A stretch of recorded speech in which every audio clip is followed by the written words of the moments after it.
At napalambot natin siya ng perfect. So, ampalaya. Check out kung paano natin niluto. Please do continue to watch. Masarap na adobong ampalaya na mayroong dilis.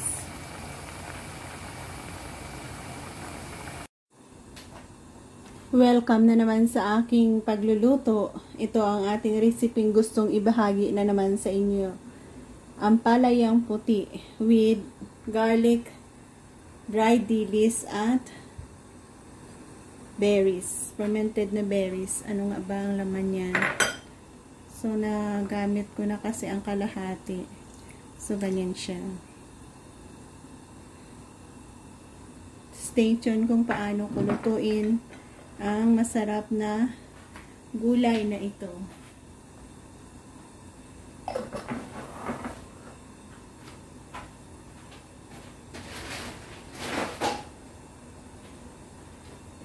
Ampalayang puti.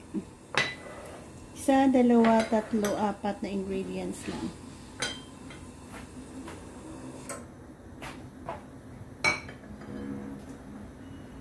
Sana ba kayo?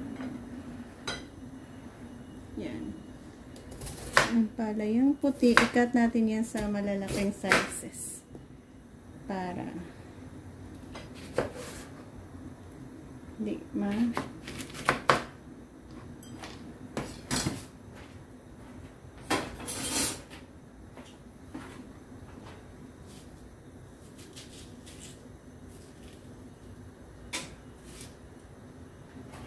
pag maliit kasi, madali maduro. So, palambutin natin dyan.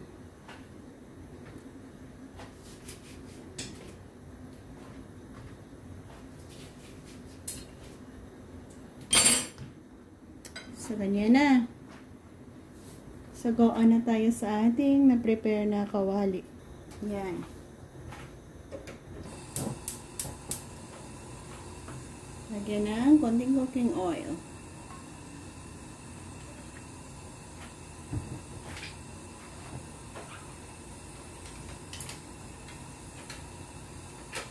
Baringon.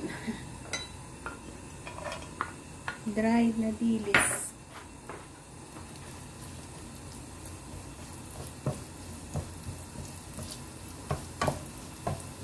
Salted na kasi ang berries natin eh. Kaya wala na tayong i-add on na asin. Ano na. Ipa-brown lang natin.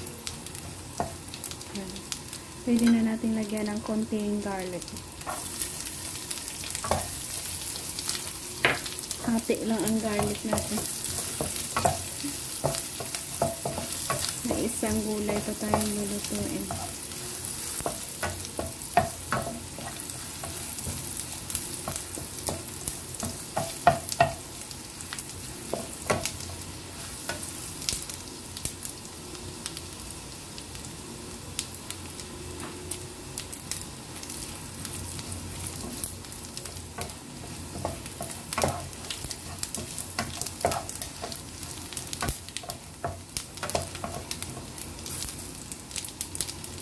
Pag brown niya, lagay natin ang ating ganyan. Durog-durogo natin yan.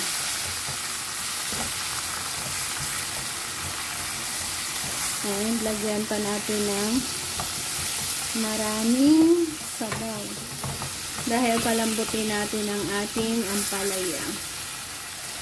Nag-a-add tayo ng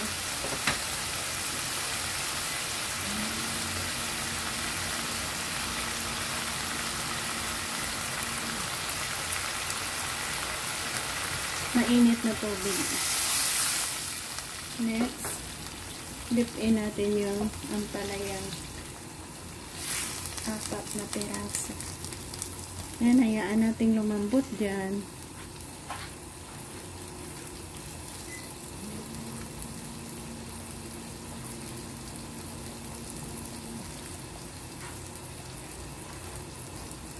Yan, dagdag tubig.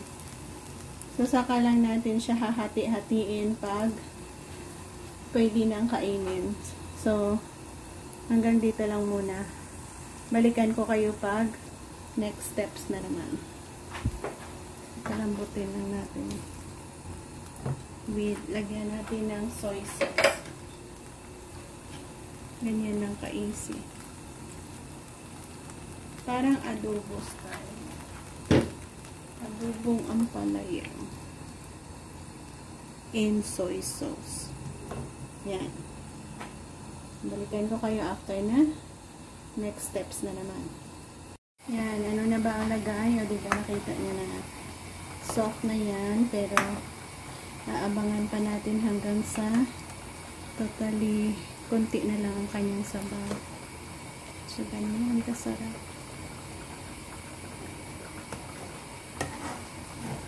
Kung favorite nyo ang ampalaya, subukan nyo ang pamamaraan na ito.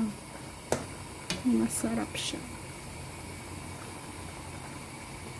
Super lambot na yan.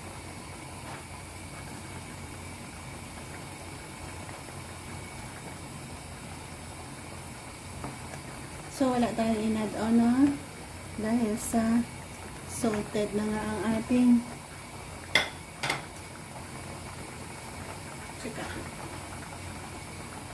konting pakulo.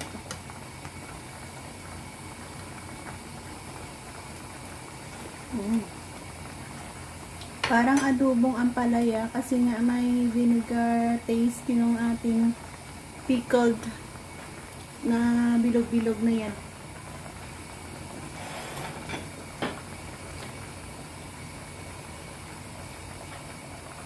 Okay na yan, ready to serve na. Ito na nga siya, malambot na nga siya, guys.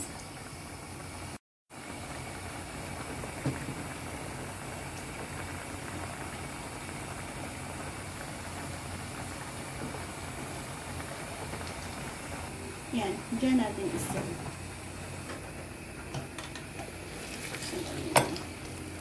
Wow. Malambot.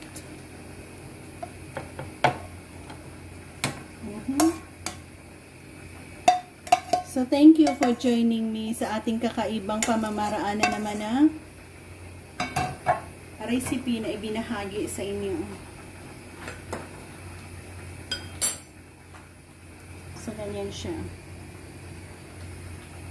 Malambot na. So, gaano nga ba? Pa-taste na. Ganyan siya.